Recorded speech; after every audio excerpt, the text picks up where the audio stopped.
Andrew Tate is in the U.S., and he had a warm welcome. He's being investigated, like they're trying to find something on him in Florida. He lands in Florida. I thought it would be a nice welcoming there, and Governor DeSantis kind of went right at him. I don't know if he knew all the facts about Andrew Tate or what he was thinking doing this, but the Attorney General is already looking for something. They're trying to find something on Andrew Tate. In this episode, we are going to take a look at Andrew Tate's sit down with PBD, Patrick Bet-David, his podcast. It was very good. It was on Monday, and there was so many highlights in it that we're going to break down the biggest highlights, the biggest moments that I gleaned from it and what I took away from it. I think Andrew Tate is very misunderstood by a lot of people, and I'm going to point the finger. Even though I don't want to, I'm going to point the finger at conservatives and Christians, why we are having so much friendly fire by going at this guy when there is no need whatsoever to go at him like that we are doing. We're going to break it all down. My name is Brandon Fogel. This is Evolution. Let's dive into it. All right. So we're going to take a couple clips of the Patrick Bet-David sit down and what happened and what all went on there, because it was extremely good. The whole episode was good.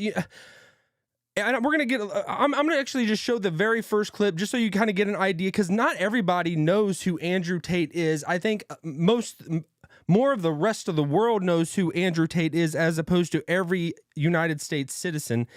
But he's back in America. He is born from the United States. He is one of our own, even though he grew up most of his life in Britain. So he kind of claims that as his upbringing, but he is born in the United States. This is his homeland.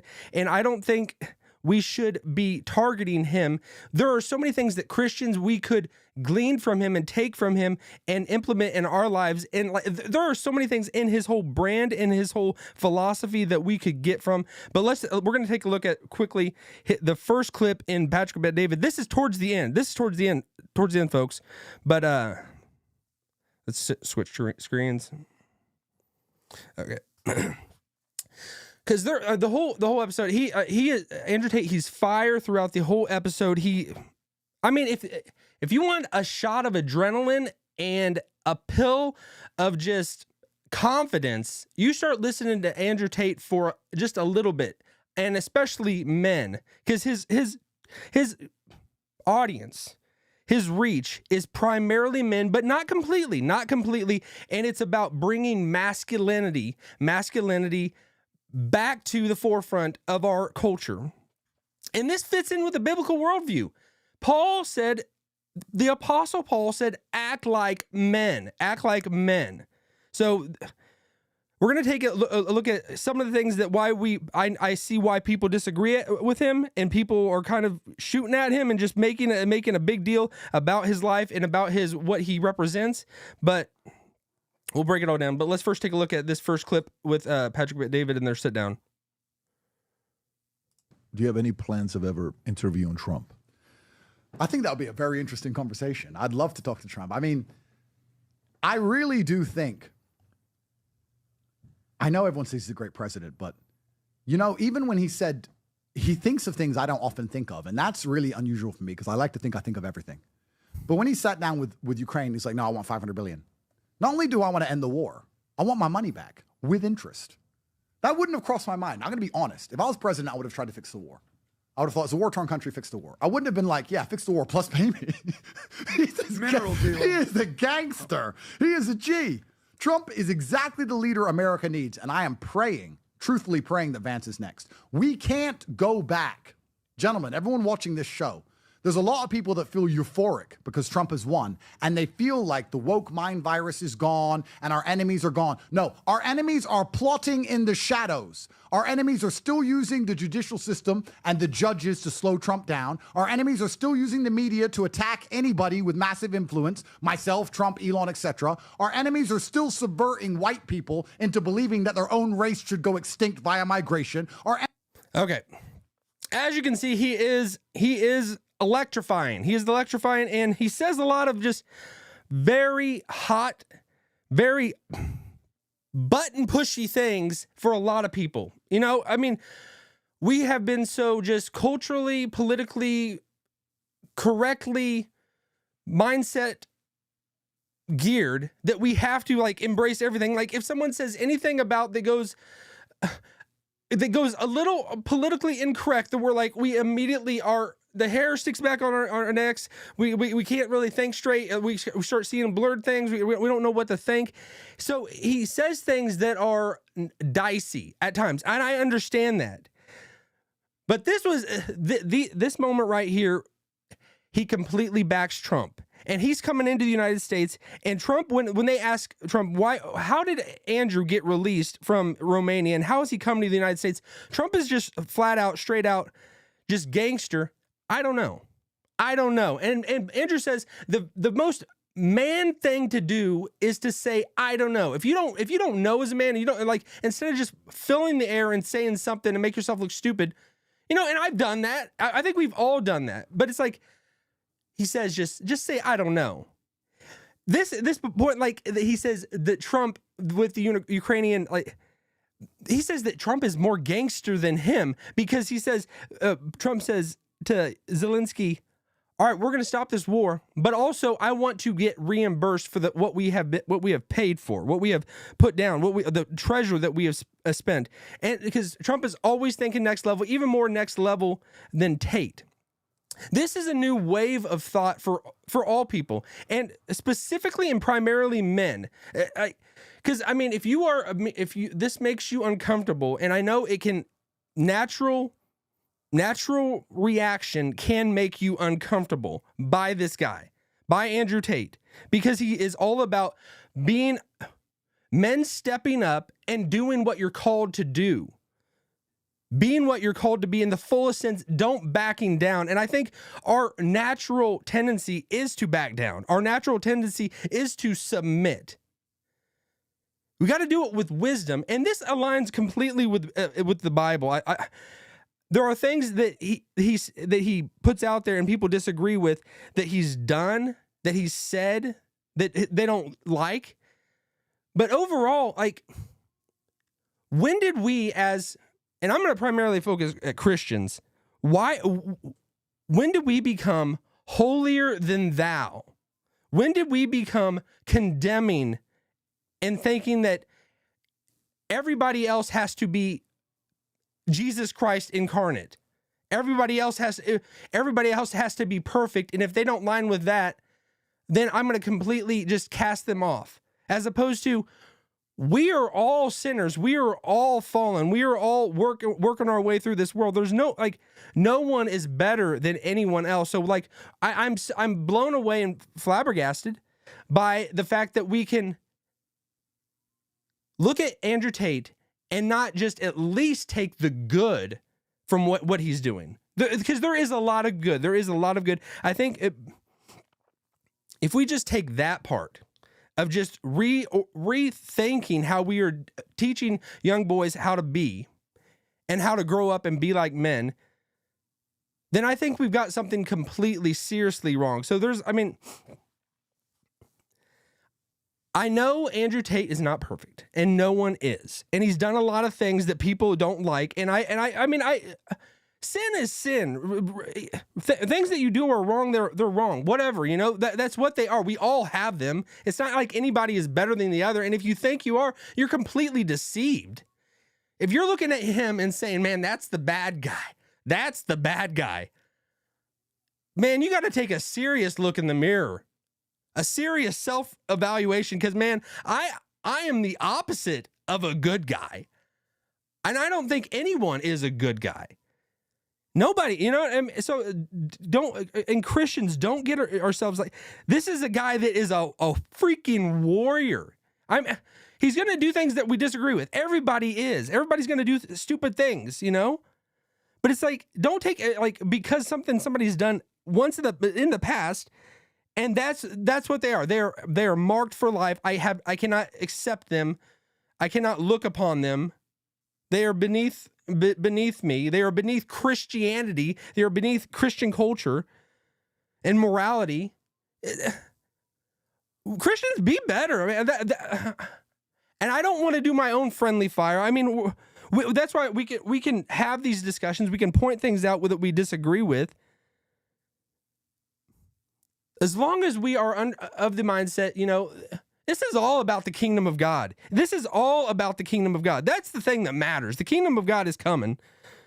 Until kingdom come, that is what is coming. So, let's, in line with that, let's as much as getting, but I mean, it's a battle. We are on behind enemy lines. We need fighters, and we need at least somebody that's going to spark something that people are going to get up and want to go out and fight.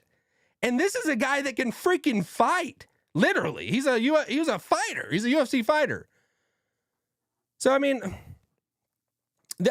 I know this gets me fired up, and most of this episode with PBD was all just him being fired up and him defending himself. We're going to take a look at this moment right here, the next moment, where it seems we see a little bit more humanity of Andrew Tate, because we see him get a little bit emotional and just describing how he has been attacked terribly, and lawlessly. All right, here we're going to take a quick look at this.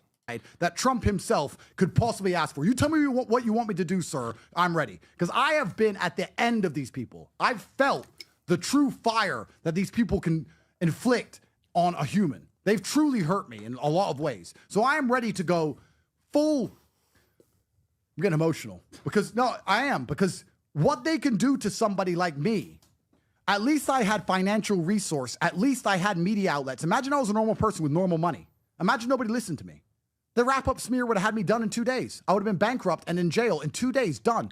Nobody even gives me appreciation or respect, even the people who don't like me, for how I fought against this from Bucharest, stuck in a house against the mainstream media machine with no money, all my bank accounts frozen, a judicial system which is questionable, sitting there resisting this massive matrix attack, perhaps the largest one you can name outside of Trump himself. And I managed to beat it by myself. I've seen how powerful our enemy is, which is why I want them gone. I'm ready to take instructions, sir. If Elon or Trump call me and say this needs to end, we need to deal with these people, you need to go on this podcast and say this, I'm ready, because these people are evil. They have no conscience. They do not believe in pity or humanity at all. Okay. There's so much there. And this guy, he has been, you could say he hasn't been convicted of he hasn't been convicted of anything. A lot of people, Trump has been convicted, it's like, Trump is a convicted felon, and he's our president. Tate, he hasn't been convicted of anything, and we think that sometimes America justice system is bad. He's been dealing with it in Romania and even Britain. Britain, the UK is, you can't. We take freedom of speech so for granted in the United States. We take freedom of speech so for granted.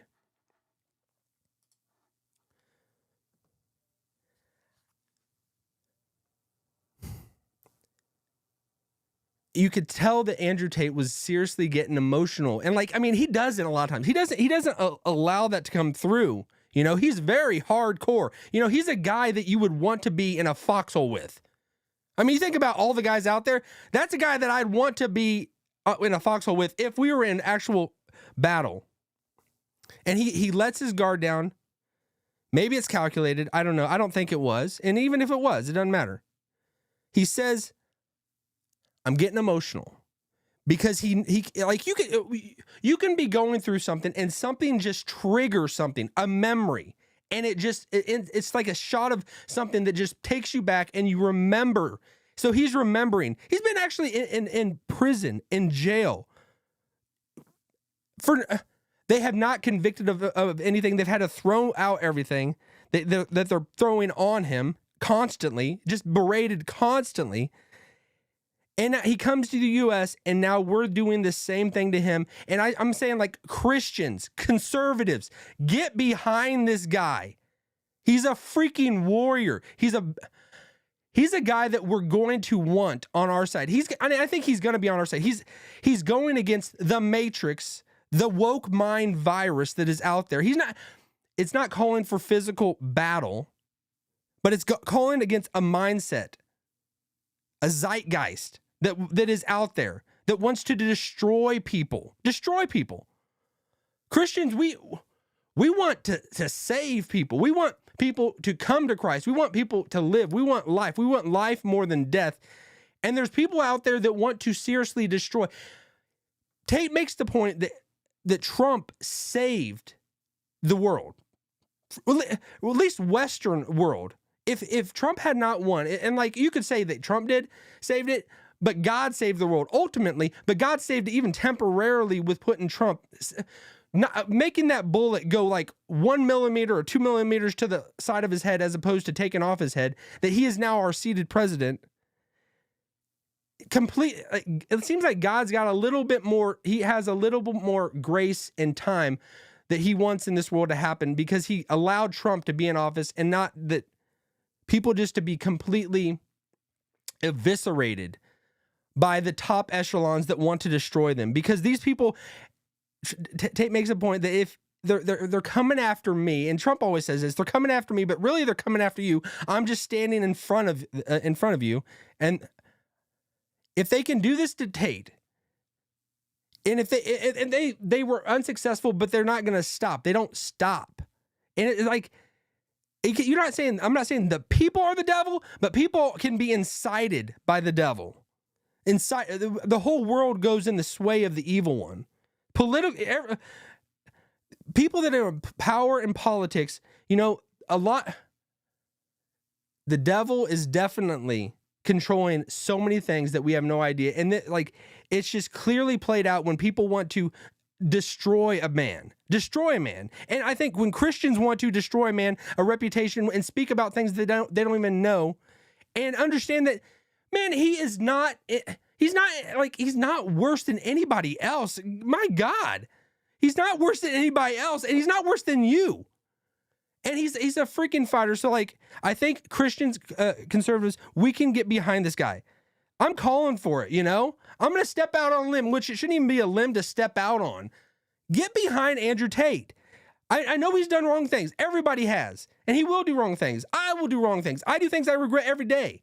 I'm not perfect. Nobody is. So it's like, let's get away from this mindset. Let's flush it out. Let's take what we can, the good, and correct the bad. Take the good and correct the bad. Let's not shoot ourselves in the foot. Let's stop doing this stupid friendly fire. All right, we'll leave it at that.